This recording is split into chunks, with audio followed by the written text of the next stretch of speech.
بیوی اپنے شوہر کے ماضی میں کس قدر دلچسپی رکھتی ہے یہ تو سبھی بیویاں جانتی ہیں۔ میں بھی ہمارے تجسس کے ہر قیمت پر جاننا چاہتی تھی کہ وہ مجھے اپنے سارے راز بتا دیں۔ تجسس کی وجہ یہ تھی کہ جب میری شفقت سے شادی ہوئی تب وہ کھوئے کھوئے سے رہتے تھے۔ ان کی شخصیت اس قیدی کی مانند تھی جو یادوں کے جال میں محصور ہوتا ہے۔ میں نئی دلہن تھی، ان کے ہر وقت کھوئے رہنے کا راز جاننا چاہتی تھی، لیکن کچھ پوچھنے سے ہچکچا رہی تھی۔ آخر ایک دن ہمت کر کے پوچھ ہی لیا کہ آپ کے دل میں کیسا بوجھ ہے، کیوں پریشان سے رہتے ہیں؟ کہنے لگے، تم میری بیوی ہو، اگر دوست بنو تو میں تمہیں اپنے ماضی کی سیر کروں۔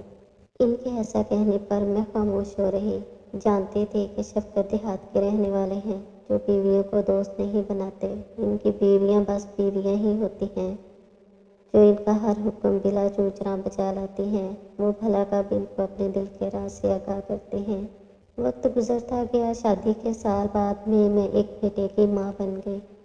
وہ بیٹے سے محبت کرتے تھے اور میں بھی۔ اس کڑی نے ہمیں ایک دوسرے سے قریب کر دیا تھا۔ مجھے لگا کہ اب وہ مجھ پر بھروسہ کرنے لگے ہیں اور ہمارے بیچ دوستی ایسا رشتہ قائم ہو رہا ہے۔ تبھی میں نے انہیں خریدا۔ آپ کے دل میں کیا ہے؟ کبھی کبھی مجھے لگتا ہے کہ آپ ماضی میں کھو جاتے ہیں تو کئی دنوں تک گمسم رہتے ہیں۔ اب کی بار انہوں نے اجنبیوں کی طرح جواب نہیں دیا بلکہ جیون ساتھی سمجھتے ہوئے دکھ سکھ بانٹا تو میں حیران رہ گئی۔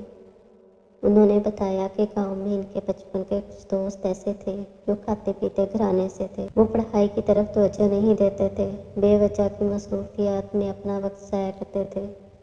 انہی دوستوں میں ان کا زیادہ وقت گزرنے لگا۔ ہوتے ہوتے شفقت ان آوارہ مزاج لڑکوں کی ٹولی کے سرگنا ہو گئے۔ میں نے اصراحی مذاق کہا، مجھے تو پہلے یہ شک تھا کہ آج آپ نے خود کہہ دیا کہ آپ واقعی آوارہ مزاج نوجوانوں کی ٹولی کے سرگنا ہیں۔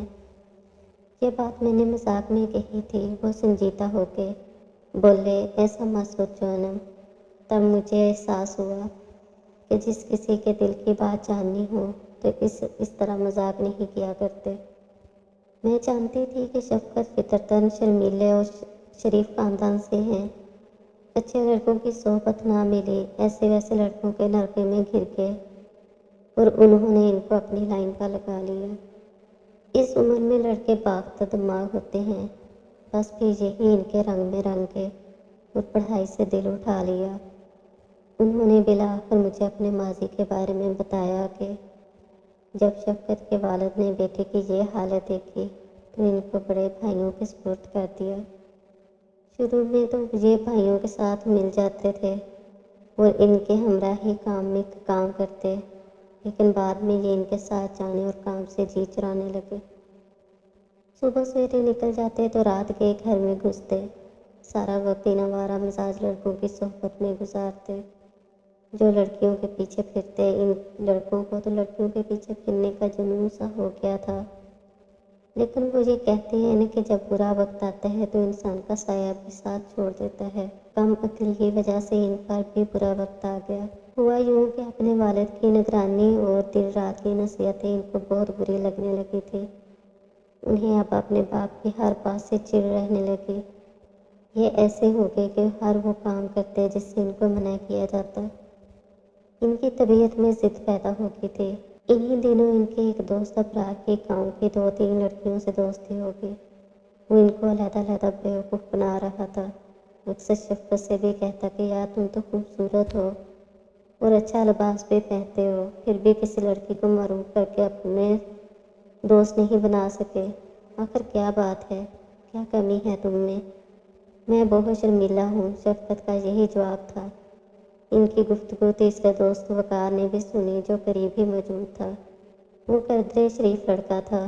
اس نے ابراز سے کہا، یار میں نے تو کتنی بار تم سے کہا ہے کہ شفقت شریف آدمی ہے، اس کے ساتھ صرف اچھی دوستی رکھو اور ایسے ویسے چکروں میں نہ گھسیٹو، کسی دن اس بیچارے پر مصیبت آ جائے گی۔ یہ لڑکا شفقت کو ابرار کے ساتھ جانے سے بھی منع کرتا تھا۔ کہتے ہیں کہ پانی کی بوند مسلسل پتھر پر بھی گرتی رہے تو اس میں بھی شگاف ڈال دیتی ہے۔ पर शफ़क़त भी अबरार की चिकनी चुपड़ी बातों में आ गया और अपनी ज़िंदगी की सबसे बड़ी गलती कर बैठा। अब वो अक्सर अपने रंगीन मिजाज दोस्तों के हमरा गलियों में घूमा करता, ये खेतों में छुपकर लड़कियों को ताकते और कभी किसी लड़की की तलाश में दीवारें भी लांघ जाते थे। एक रोज़ शफ़क़त गली से गुजर रहा था कि सामने वाले घर में बैठी हुई लड़की जो अपने बाल खुश्क कर रही थी, इसकी नज़र शफ़क़त पर पड़ी तो वो हंसती, जैसे कोई मस्करे या जोकर को देखकर हंसता है। लड़की को तमस्काराना अंदाज में हंसते देखकर शफ़क़त को बड़ा गुस्सा आया। तभी लड़की ने इसके कुर्ते की तरफ इशारा किया जो इसने उल्टा पहना हुआ था। जब इसने अपने सरापा पर नज़र की तो छींक कर रह गया। ये लड़की जिस बरादरी से ताल्लुक़ रखती थी वो बड़े सख्त लोग थे और अपनी लड़कियों के मामले में ऐसे हसास के कत्ल हो जाते थे। इस लड़की का नाम अलीज़े था। इसका बाप एक सख्त गिर और खूंखार इंसान था। वो दौलतमंद भी था। अक्सर बिस्तरी से इलाके का बारस्कोप और बड़े लोगों से मिलना जुलना होता था। वो इतना जालिम था कि इसके कबीले वाले भी इससे कांपते थे। लोगों पर जुल्म करते हुए इसको ज़रा भर भी मलाल नहीं होता था। इसका नाम शबीर खान था। इस शख्स से सभी लोग डरते थे, मगर शफ़क़त को इससे डर ज़रा भी नहीं लगता था, क्योंकि इसकी बेटी अलीज़ा इसे अच्छी लगती थी। वो इसका रोज़ाना का मामूल हो गया कि एक ख़ास वक्त पर इसके गले से गुजरता। वो जब तक इसको देख ना लेता इसे चैन न आता। वो अलीज़ा की चाहत में अपने होश गंवा बैठा था। वो यही समझता था कि अलीज़ा भी इसको चाहती है और रोज़ाना इसकी एक झलक देखने की आरज़ूमंद रहती है। शफ़क़त अपनी चाहत की आरज़ू में मस्त था। रोज़ नित नए कपड़े पहनकर इसका दीदार करने जाता। वो नज़र न आती तो आवारा बादल की तरह सारा दिन खेतों, खलिहानों और गांव की गलियों में बेमकसद घूमता फिरता था। वो चलते फिरते अलीज़ा के आराम होने की दुआ भी करता था। यहाँ तक कि इसने कई पीरों के दरबारों में हाजिरी भी दी और कई मज़ारों पर जाकर दिए जलाए कि यह हसीना मुझ पर मेहरबान हो जाए। दिल से मांगी दुआ ज़रूर असर रखती है। किसी खास घड़ी में इसकी दुआ कबूल हो गई। एक दिन एक बच्ची के हाथ इसने पैगाम भेजा कि तुम रात को मेरे घर के बैरूनी दरवाजे पर आ जाओ, मैं वहाँ तुम्हारा इंतज़ार करूँगी। आजकल बाबा जान घर पर नहीं है। इस पैगाम के मिलते ही शफ़क़त की खुशी का ठिकाना न रहा। इसके दिल की मुराद रात के 12 बजे तक वो अपने घर के सहन में टहलता रहा। 12:05 पर वो रवाना हुआ और इसके घर के बैरूनी दरवाजे पर पहुंचा।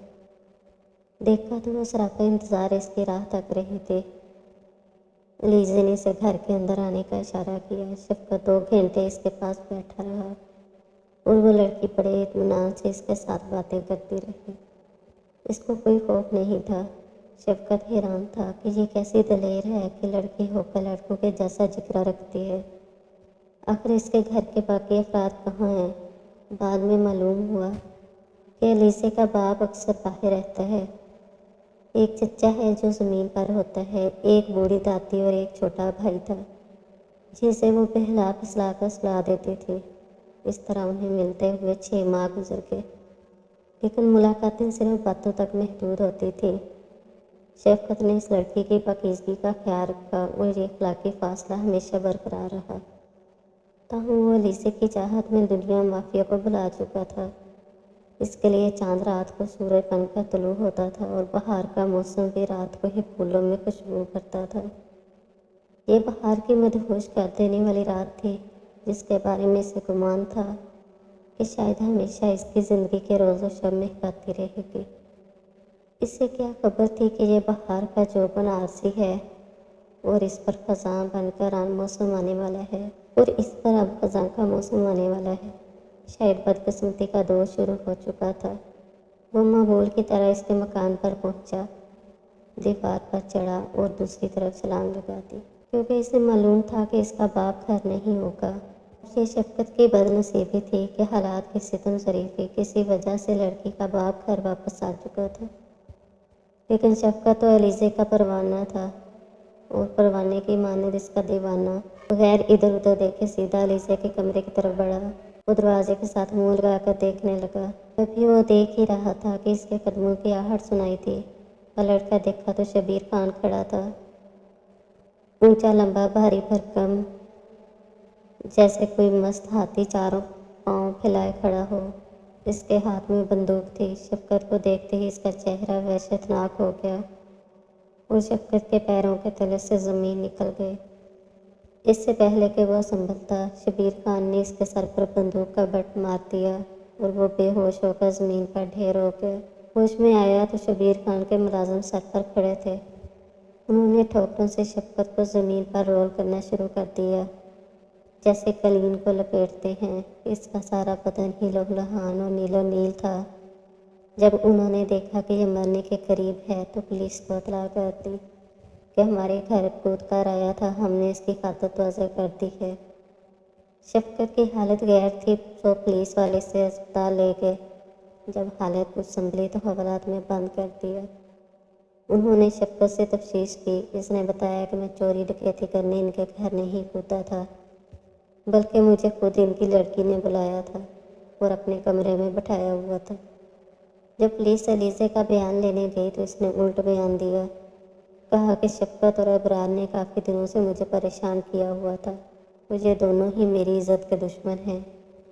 इस तरह अबरार भी गिरफ्तार हो गया। जब ये बयानात हो गए तो शब्बीर खान ने अपनी लड़की को भी माफ़ नहीं किया, बल्कि एक रात टोके के वार करके इसे भी ख़त्म कर दिया। इलाके में हाहाकार मच गई। पुलिस एक बार फिर वहाँ गई और एलिज़ा की लाश को कब्जे में किया। लड़की का पोस्टमार्टम हुआ तो सब हैरान रह गए, खासतौर पर शफ़क़त, क्योंकि पोस्टमार्टम की रिपोर्ट में लड़की की पाकीज़गी ख़त्म हो चुकी थी। हालांकि शफ़क़त ने तो कभी इसकी तरफ मैली निगाह से भी नहीं देखा था। जब अबरार पर सख्ती की गई तो इसने कबूल कर लिया कि वो अलीज़ा से तन्हाई में मैनीफेस्ट मुलाकातें करता था, जो पाकीज़गी की हदूद में नहीं रहती थी। शफ़क़त के वालिद साहब ने असर रसूख इस्तेमाल करके अपनी बेटी की खलासी करवा ली। इसे तो रहाई मिल गई, मगर इकबाली बयान की वजह से अबरार पर फर्द जुर्म आयद कर दी गई और वो लंबी सज़ा में जेल चला गया। शफ़क़त साहब जब आज़ाद हुए तब कदर आई कि आज़ादी कितनी बड़ी नेमत है, और मोहब्बत बात से तो इसका ईमान ही उठ गया।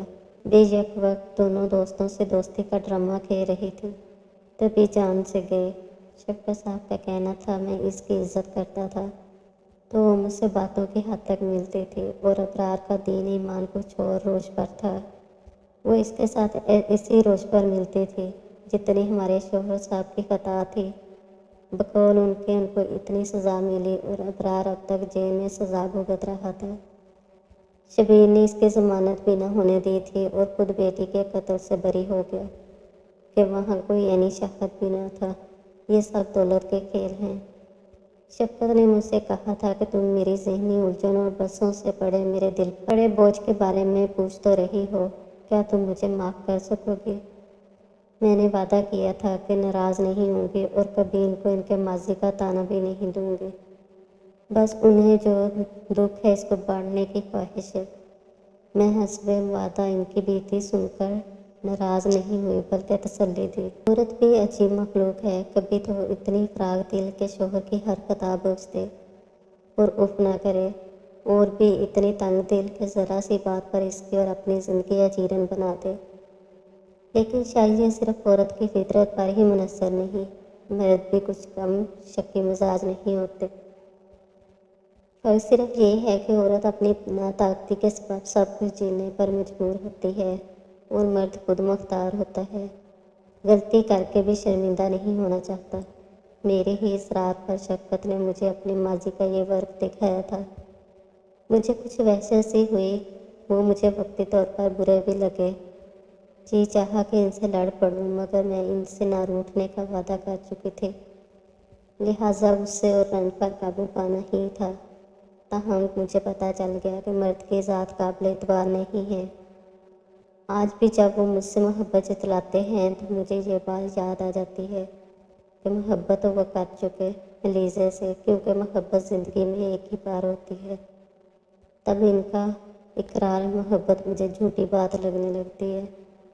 सोचती हूँ काश मैं इनके मुँह से इनकी दास्तानी मोहब्बत ना सुनती, क्योंकि वो तो माजी था और माजी किस्सा पारी न होता है। लिहाजा शोहर को बीवी से और बीवी को शोहर से कभी इसका माजी न पूछना चाहिए। इस अमल में सिवाय तकलीफ़ और ज़हनी अजियत के कुछ नहीं।